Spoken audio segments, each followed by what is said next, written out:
أعوذ بالله من الشيطان الرجيم. بسم الله الرحمن الرحيم. السلام عليكم ورحمة الله وبركاته. الحمد لله رب العالمين، والصلاة والسلام على أشرف الأنبياء والمرسلين وعلى آله وصحبه أجمعين. رب اشرح لي صدري ويسر لي أمري واحلل عقدة من لساني يفقه قولي. أما بعد. Alhamdulillah, syukur pada Allah Subhanahu wa taala, kita sudah masuk pada hari ke-18 daripada bulan Ramadan.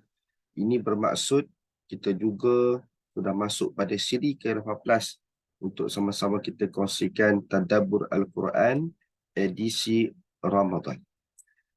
Dan insya-Allah pada kali ini kita akan sama-sama tadabbur beberapa ayat daripada surah Al-Mu'minun. Jadi untuk permulaan ini, mari sama-sama kita baca pada ayat yang kita ingin tadabbur. A'udzu billahi minasyaitonir rajim.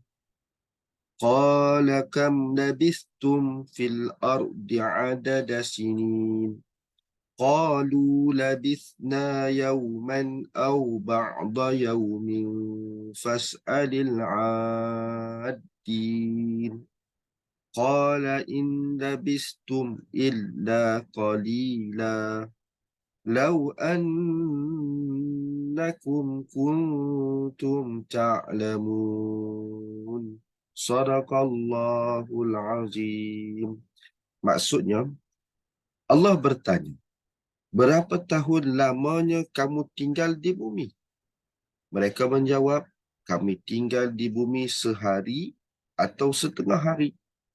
Maka tanyakanlah kepada orang-orang yang menghitung. Allah berfirman, kamu tidak tinggal di bumi melainkan sebentar saja, kalau kamu sesungguhnya mengetahui. Muslimin muslimat yang dirahmati Allah lagi dikasihi Nabi SAW. Kali ini kita akan kongsikan satu bentuk ayat yang mana ayat ini adalah ayat yang berbentuk dialog. Ayat yang berbentuk dialog. Dan yang lebih menarik, ini adalah dialog yang berkaitan dengan ahli neraka. Jadi insya-Allah pada hari ini sama-sama kita doa pada Allah Ta'ala agar diberikan bimbingan dan panduan pada hati kita untuk sama-sama memahami pada ayat ini dengan cara tadabbur Al-Quran. Ibu-ibu, ayah-ayah, muslimin muslimat yang dirahmati Allah lagi dikasihi Nabi SAW. Pertama sekali, saya seperti biasa nak kongsikan konteks ayat supaya kita dapat faham ayat ini dengan lebih baik. Pertamanya, kalau kita perhatikan di dalam ayat yang kita sedang tadabbur sekarang ini, saya ambil ada 3 ayat. Ada dikumpulkan 3 ayat kerana ayat ni dia dalam satu grouping ayat. Jadi ayat ni dimulai dengan firman Allah Subhanahu wa taala dengan lafaz qala. Okey, saya akan gariskan perkataan ini ya. Qala, kemudian qalu pada ayat selanjutnya, dan ayat penutupnya juga disebut dengan qala. Okey. Lafaz qala kat sini di dalam khusus ayat ni ya, khusus di dalam ayat ini adalah merujuk kepada dialog Allah Ta'ala. Ini firman Allah Ta'ala. Pada lafaz qalu kat sini ialah merujuk kepada ahli neraka.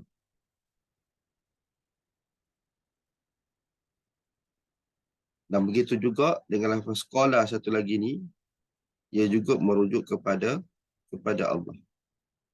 Baik, jelas ya, ayat ni adalah ayat yang berbentuk dialog. Adalah antara siapa? Allah dengan ahli neraka. Okey, kita dah nampak dah bentuk ayat ni ya. Cuma kat sini mungkin ada orang tertanya, kenapa dekat sini ada waw alif? Okey, dalam bahasa Arab, bila ditambah waw alif kat belakang ni, dia merujuk kepada plural. jamak, ramai. Penghuni neraka tu ramai. Tak ada yang masuk neraka seorang-seorang. Waktu campak dalam neraka pun berkelompok-kelompok. Boleh rujuk dalam surah Al-Mulk. Okey. Baik, jadi kalau kita tengok pada ayat 112, Allah Ta'ala berfirman, Allah Ta'ala mulakan dialog itu dengan uslub ni. Kam kat sini. Uslub tu maksudnya gaya bahasa, iaitu menggunakan uslub istifham. Istifham. Istifham ni maksud dia pertanyaan. Kam tu maksudnya berapa. Cuma bila merujuk kepada kitab Allahumma salli ala Muhammad, I'rab Al-Quran, ya, istifham dekat sini dengan maksud istifham qasdu bihi at-tawbih. Apa maksud dia? Istifham ni dengan tujuan untuk memberi teguran, memberi celaan kepada siapa? Kepada ahli neraka. Sebab tu Allah tanya kam. Jadi maksud dia, kam labistum fil ardi adada sinin, berapa tahun lamanya kamu tinggal di bumi. Tu. Kemudian jawab mereka ni, dia punya jawapan dialog dia. Apa yang dijawab oleh ahli neraka? Mereka kata apa? Labisna yauman au ba'da yaum. Ni penting ni. Saya bubuh kat situ. Yaum maksudnya sehari, atau ba'da yaum, sebahagian hari. Sebagai hari ni kalau 1 minit pun sebahagian juga. Okey. Kemudian apa yang dikata oleh ahli neraka? Mereka kata fas'alil adi. Maka maksudnya mereka sendiri pun tak sure berapa sebenarnya satu hari ke, sekerat hari ke. Tapi kalau nak dapatkan confirmation, fas'alil adi. Maka tanyakanlah kepada yang menghitung. Okey. Siapa yang menghitung kat sini? Okey, saya terus sebutkan, ya. Yang menghitung kat sini ialah malaikat. Malaikat pencatat. Mereka semua tahu. Yang ditulis bukannya sahaja perbuatan. Malaikat pencatat kenapa? Itulah rakib atid tu, ya. Kemudian ditulis juga ialah masa, tarikhnya. Jadi semua komplit. Semua dah ada rakaman, semua dah ada rekod, semua dah ada, semualah bukti-bukti hujah. Memang tak boleh nak sangka dah. Itu cerita dia. Kemudian dijawab oleh Allah Subhanahu Wa Taala bila mereka kata mereka hidup hanya sehari ataupun sebagai hari. Kat sini sebenarnya timbul persoalan. Kenapa mereka kata hanya tinggal sehari ataupun sebagai hari? Nanti saya kongsikan dalam ruangan tafsir. Cuma jawab Allah Ta'ala. Qala. Allah Ta'ala berfirman. In labistum illa qali. In kat sini dengan maksud la. Maksudnya tidak. Maksudnya, kamu tak tinggal melainkan sedikit. Qali ni maksudnya sedikit sangat. Maksudnya sekejap sangat. Sebentar saja. Lau annakum kuntum ta'lamun. Kalaulah kamu ni sungguh-sungguh mengetahui Allah. Baik, jadi sekarang kita dah nampak pada konteks ayat ni. Jadi saya akan teruskan kepada tafsiran ayat untuk sama-sama kita lebih faham, ya. Baik, muslimin muslimat dirahmati Allah. Lagi dikasih Nabi SAW. Perhatikan, ya. Pada penyebutan ayat kam labistum fil ardi adada sinin, jadi pertanyaan ini bertujuan untuk mencela. Bertujuan untuk mencela. Seperti yang disebut tadilah. Qasdu bihi at-tawbih. Disebut dalam kitab I'rab Al-Muyassar. Jadi, di dalam tafsiran, baik. Kat sini saya merujuk kepada tafsir Al-Muyassar, tafsir Abi Su'ud, tafsir Al-Barawi dan juga tafsir Al-Jalalain. Maka di sana, sebahagian daripada mereka mengatakan bahawa persoalan ini atau pertanyaan ini bertujuan untuk mencela. Mencela siapa? Mencela orang kafir ataupun ahli neraka. Ataupun dengan tujuan untuk menghina. Ini lebih kurang maksudlah ya. Mencela, menghina, mengeji. Dan mereka menjawab. Kan? Kemudian mereka menjawab apa dia? Mereka hanya tinggal kat bumi ni yauman au ba'da yaum. Mereka hanya tinggal sehari ataupun setengah hari. Jadi mereka kata, kami tak sure lah, kami tak pastilah berapa. Fas'alil adi. Maka tanyakanlah kepada yang menghitung. Tadi saya sebut yang menghitung ni siapa? Itu malaikat ya. Malaikat pencatat tu. Jadi kenapa nak tanya kepada malaikat pencatat ni? Sebab dia catat semua dia tahu. Okey, sebenarnya situasi ini berlaku, mereka kata sehari ataupun ke hari itu disebabkan kerana penat menunggu di mahsyar. Kerana penat menunggu di mahsyar. Setiap kita ni akan dihitung satu persatu. Bukan setakat umat Nabi Muhammad saja. Tu umat daripada awal-awal dulu, daripada Adam, Idris, Nuh, Hud, Salih, sampailah ke hari ini.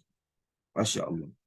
Jadi sebab itu, ada riwayat yang menyebut bahawa tempoh kita menunggu di masa itu ialah selama 50,000 tahun.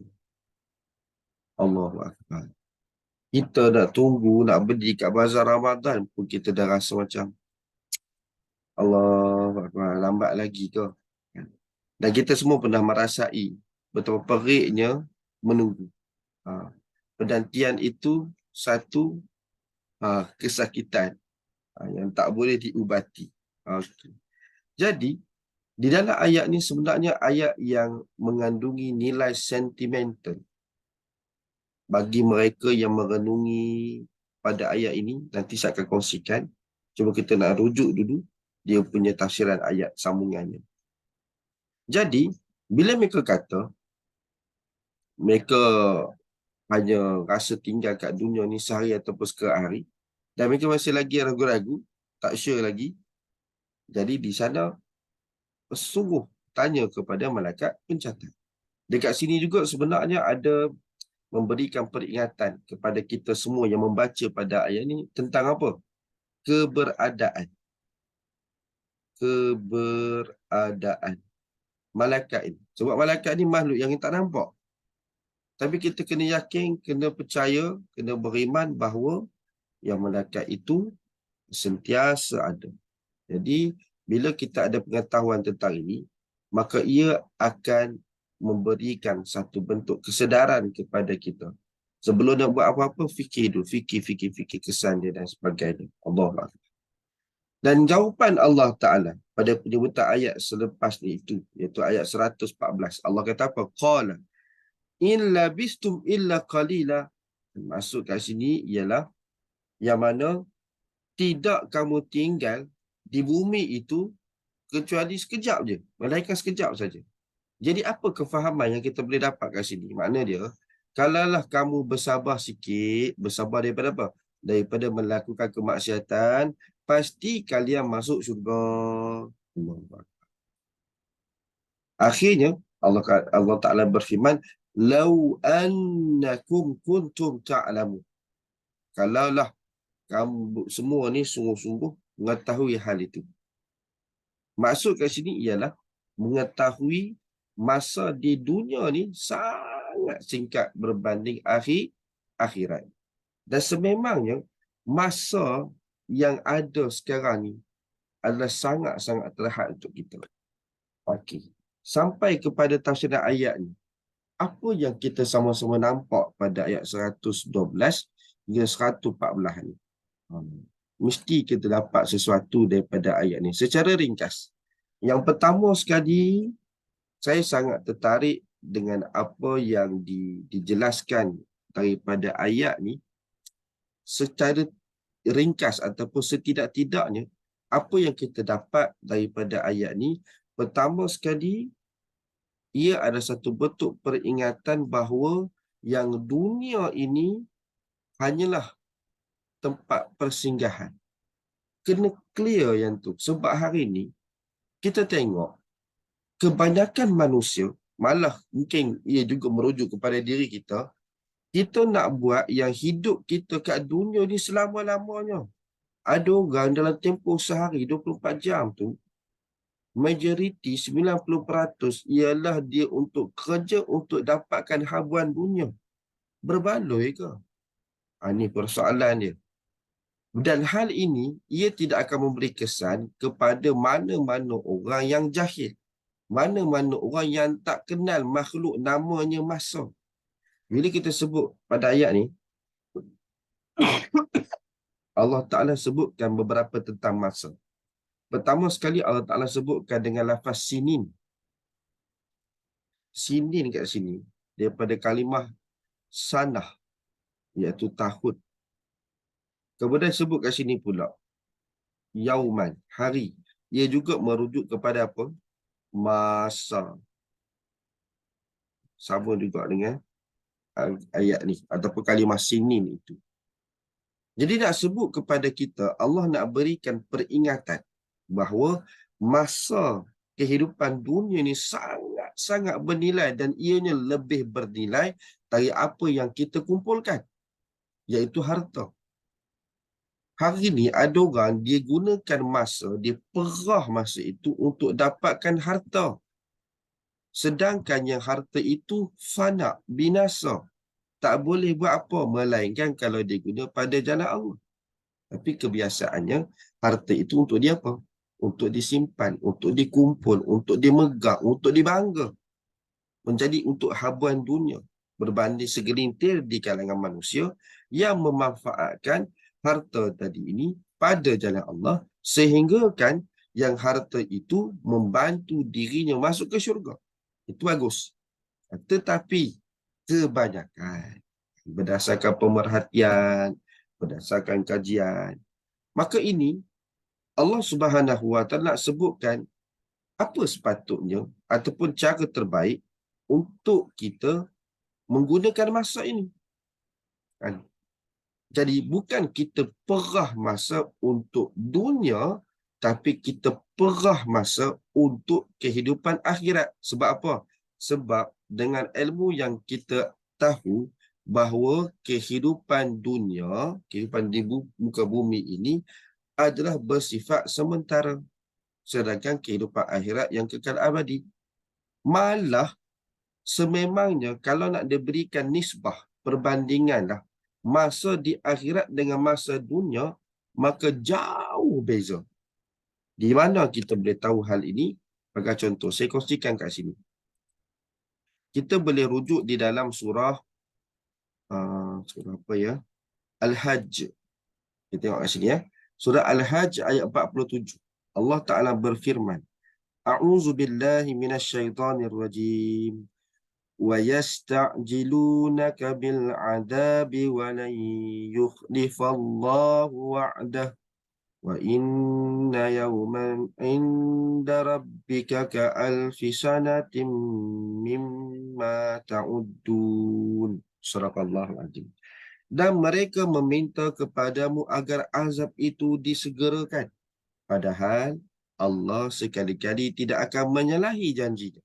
Sesungguhnya sehari, maksudnya satu hari di sisi Tuhanmu adalah seperti 1000 tahun menurut perhitunganmu.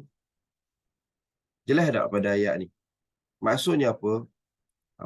Betul lah tu apa yang disampaikan oleh para penceramah, para asatizah sebelum ni. Mengatakan bahawa di akhirat, satu hari di akhirat itu bersamaan 1000 tahun dunia. Okey, kita tulis sikit lah. Nak bagi mudah faham kat sini. Cuba tengok sini. Inna yauman inda rabbika ka alfa sanatin. Ni. Yauman maksudnya satu hari. Bersamaan dengan alfa sanatin. 1000 tahun. Itu.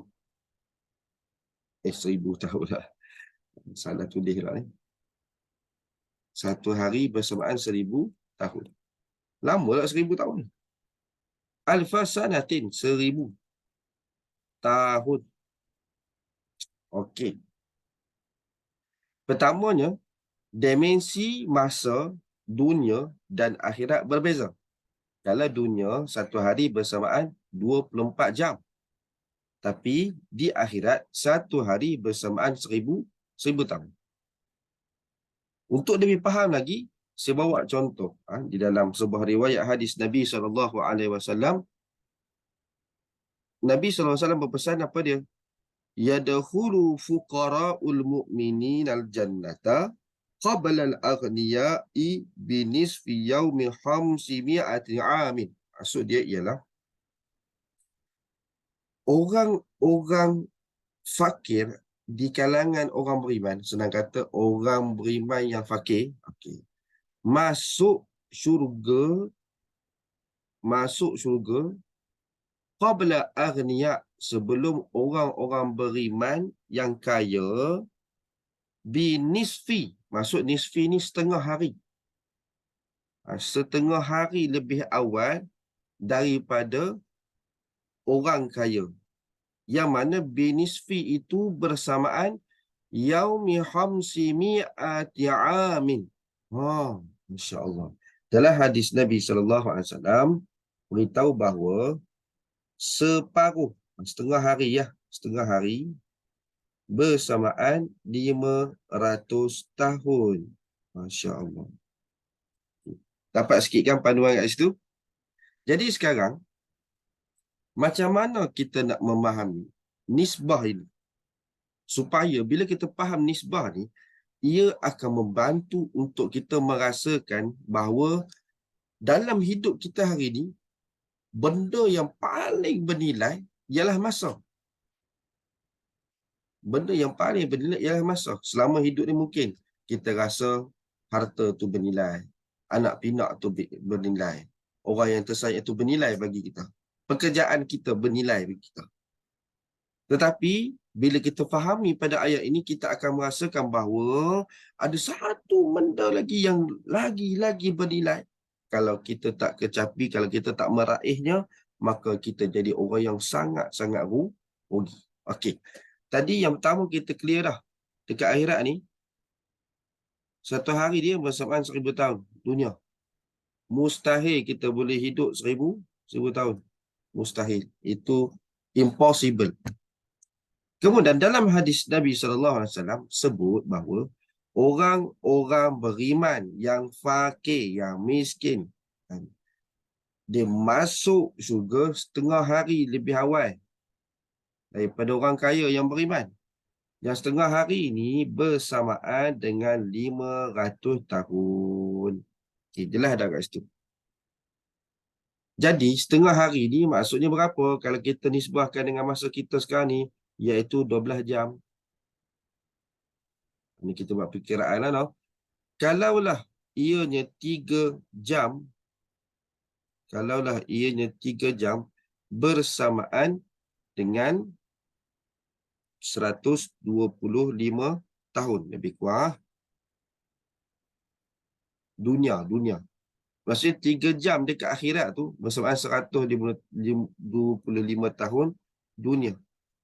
Katakanlah hidup kita, umur kita lah ni 62 tahun. Katakan kita dah hidup dalam 62 tahun ni. Sedangkan dalam tempoh 62 tahun itu hanya bersamaan 1 jam lebih sahaja di akhirat.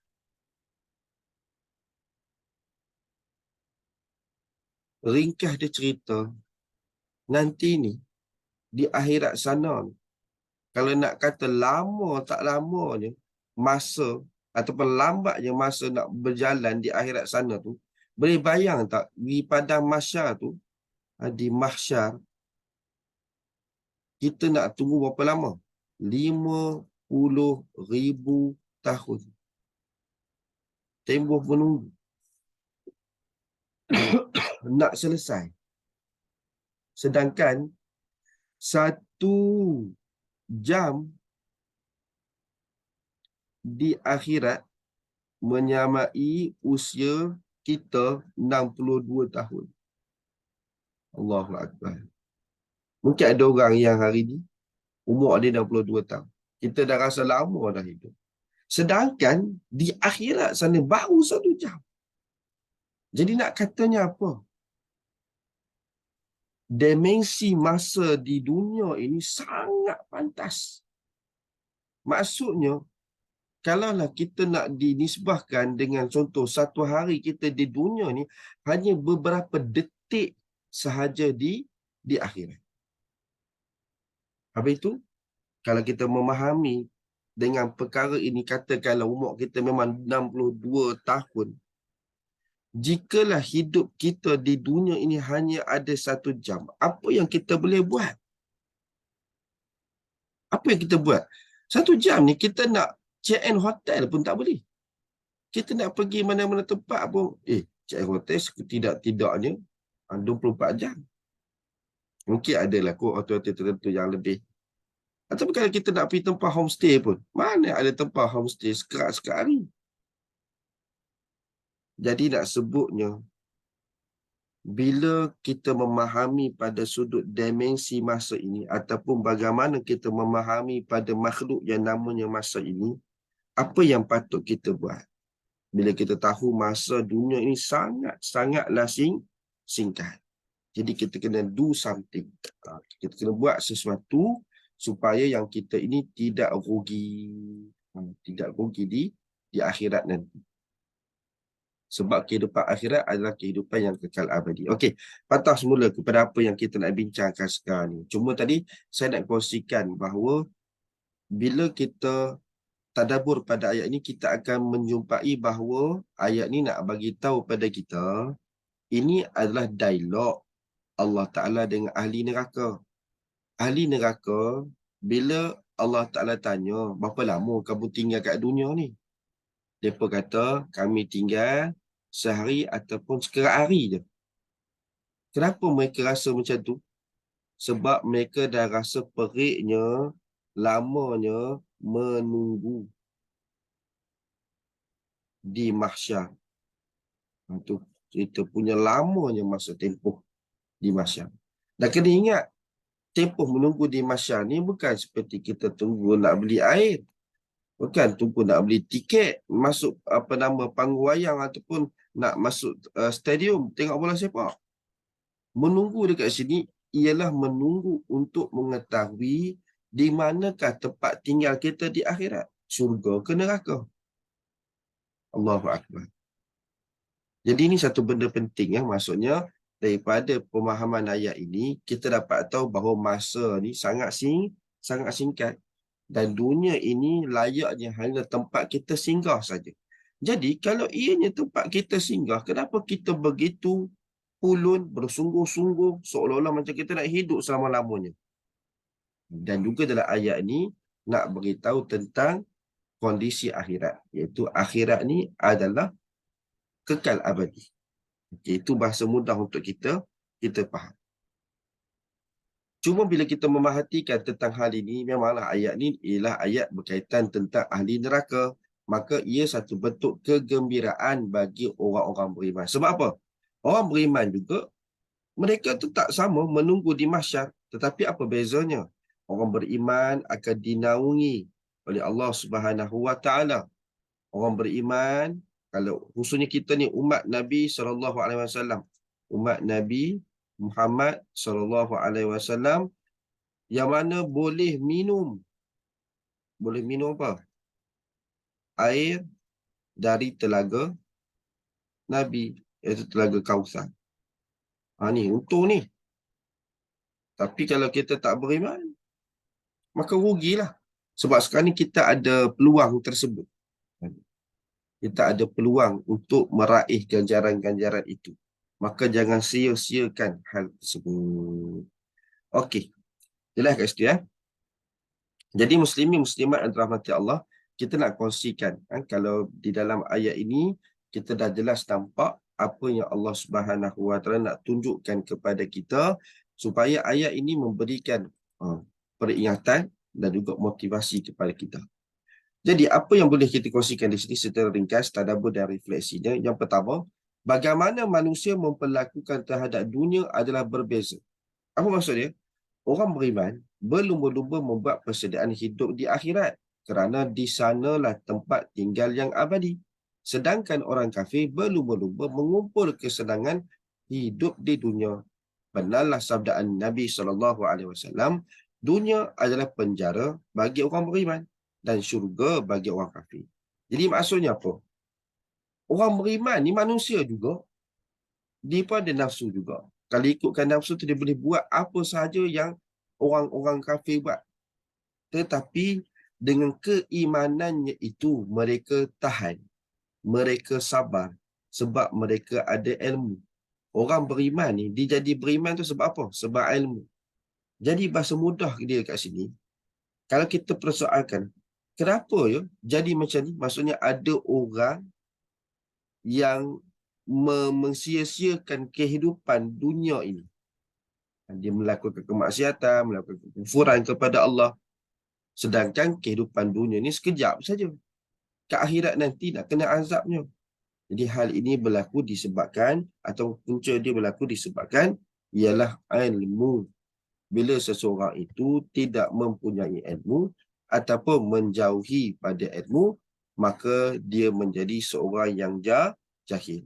Dan dengan kejahilan itu, akan menyebabkan dia menggunakan masa dengan cara yang salah. Sepatut masa yang ada itu untuk digunakan mendekatkan diri dia dengan Allah Subhanahu Wa Taala, bukan menjauhkan diri daripada Allah Taala.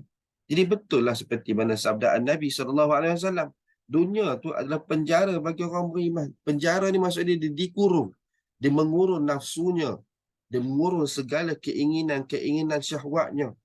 Dan sebab apa? Semata-mata dia nak meraih nikmat yang kekal abadi.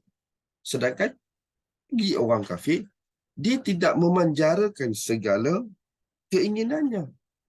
Dia melampau batas dan akhirnya dia mendapat nikmat yang sementara tetapi azab yang berkekalan. Na'udzubillah min dzalik. Yang kedua, daripada penyebutan ayat ini terdapat tuntutan untuk bersabar dalam beribadah dan beramal soleh. Kerana ayat ini menjadi motivasi besar buat orang beriman kerana segala kesusahan dan beratnya amanah kehambaan hanya sebentar. Jika berjaya bertahan, syurga menanti di akhirat sana. Jadi ini adalah kefahaman di sebalik pemahaman ayat ni.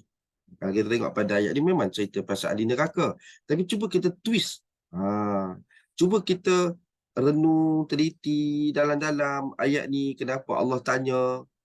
Kemudian daripada pertanyaan ini, cuba kita didikkan. Okey, seandainya kedudukan ini berubah, bagaimana agak-agaknya kedudukan seorang mukmin, seorang yang beriman kepada Allah Subhanahu Wa Taala, bila dia tahu bahawa yang dunia ni sifatnya sementara, maka dia akan melakukan amalan akhirat. Sebab dia dah tahu dunia ni hanya tempat singgah saja, bukannya untuk kita duduk selama-lamanya. Sebab tu beza kalau homestay dengan rumah.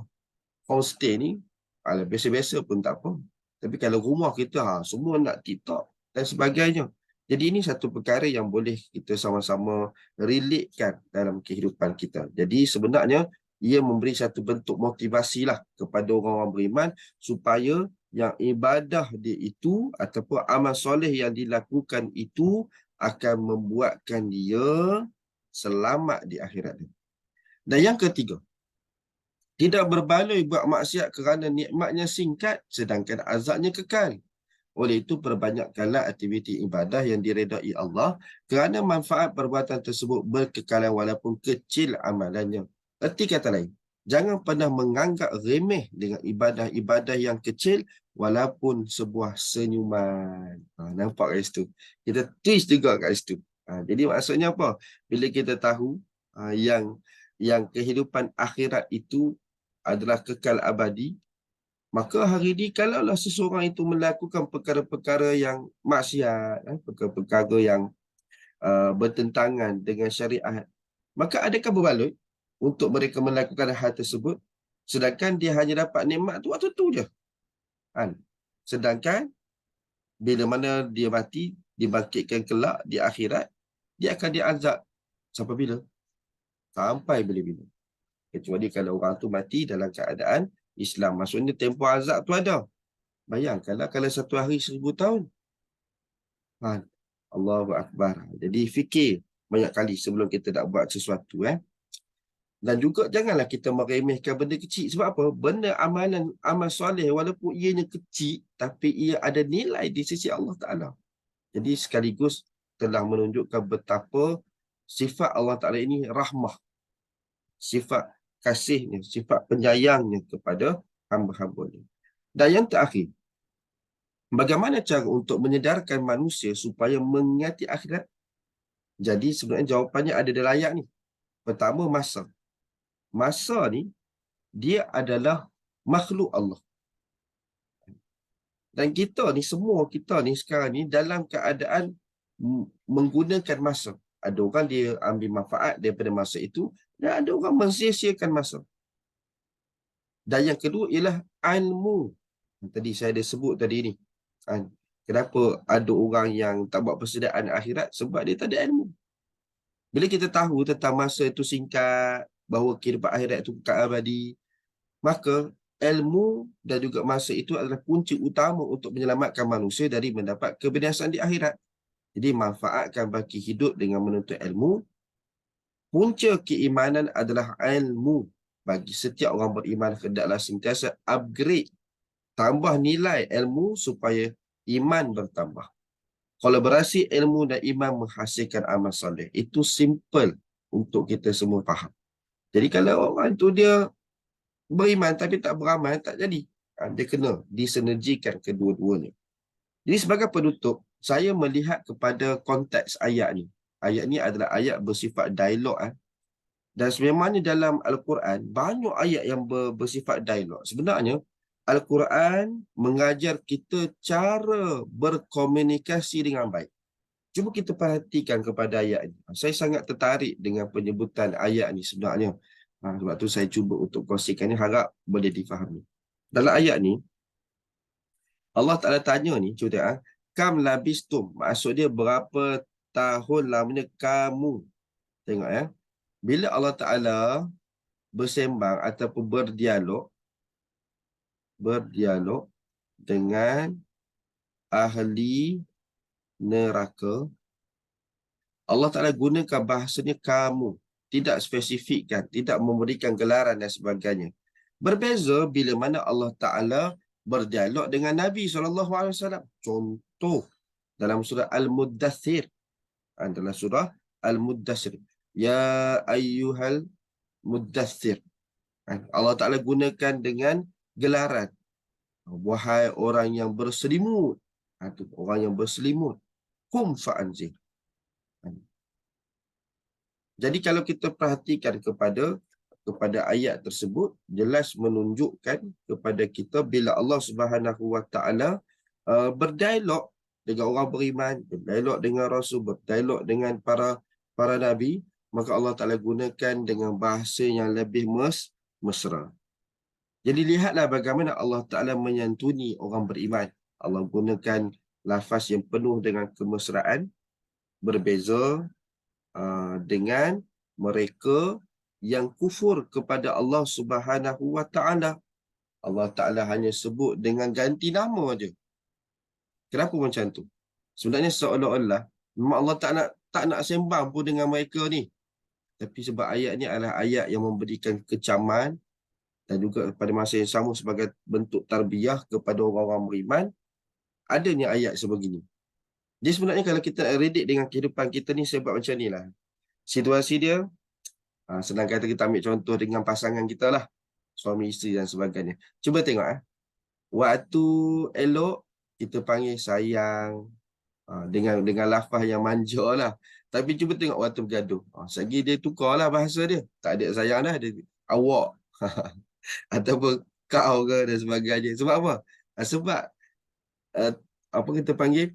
Allahumma salli alaihi wasallam. Temperature kan. Temperature waktu itu menyebabkan bahasa itu pun berubah. Jadi sebenarnya dia relate. Jadi apa faedah daripada ayat ni? Daripada bentuk ayat ni, dialog, ayat berbentuk dialog ni, Al-Quran mengajar kita bagaimana cara dialog yang terbaik. Bagaimana cara berkomunikasi terbaik. Jadi dengan insan tersayang, dengan pasangan, dengan anak-anak, dengan ahli keluarga, tolonglah kita cakap dengan baik-baik. Sebenarnya ini adalah peringatan khusus kepada diri saya, sebab saya yang memberikan peringatan ini, dan supaya kita semua, termasuklah saya, ahli keluarga saya, kita gunakan peluang dengan masa yang ada ini untuk berkomunikasi dengan baik dengan ahli keluarga kita. Mungkin sebelum-sebelum ni kita terlepas cakap, ataupun mungkin kita tidak seperti itu. Barangkali dengan ayat ini satu bentuk tamparan pada diri kita, dan sebagai orang beriman, dia kena terima teguran ini dan kena berusaha untuk berubah. Mudah-mudahan kita semua jadi orang yang lebih baik komunikasinya dengan ahli keluarga, dengan orang yang terdekat dan orang yang tersayang. Wallahu a'lam bishawab.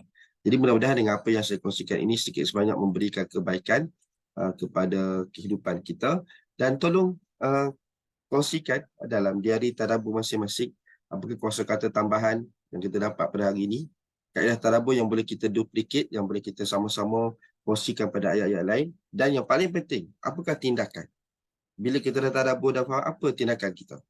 Dan sedikit panduan untuk kita tadabbur, bila kita baca Quran, tolong cari ayat-ayat yang berkaitan dengan ahli neraka. Bila kita baca, nanti kita tengok terjemahan, kita akan jumpa, oh ni cerita pasal ahli neraka ni. Okey. Jadi cuba perhati, teliti, tengok seperti yang saya buat tadi ni, terdapat mesej tersirat yang boleh dijadikan peringatan buat mukmin, buat orang beriman. Memang cerita pasal ahli neraka, tapi tidaklah bermaksud hanya sekadar kita faham, oh ini cerita pasal ahli neraka, bukan pasal ahli syurga. Jadi, dengan kita memahami pada konteks ayat, tafsiran ayat, kita akan jumpa nilai-nilai yang tersembunyi di dalam ayat tersebut untuk sama-sama kita manfaatkan. Wallahu a'lam bishawab. Wabillahi taufiq wal hidayah. Wassalamualaikum warahmatullahi wabarakatuh.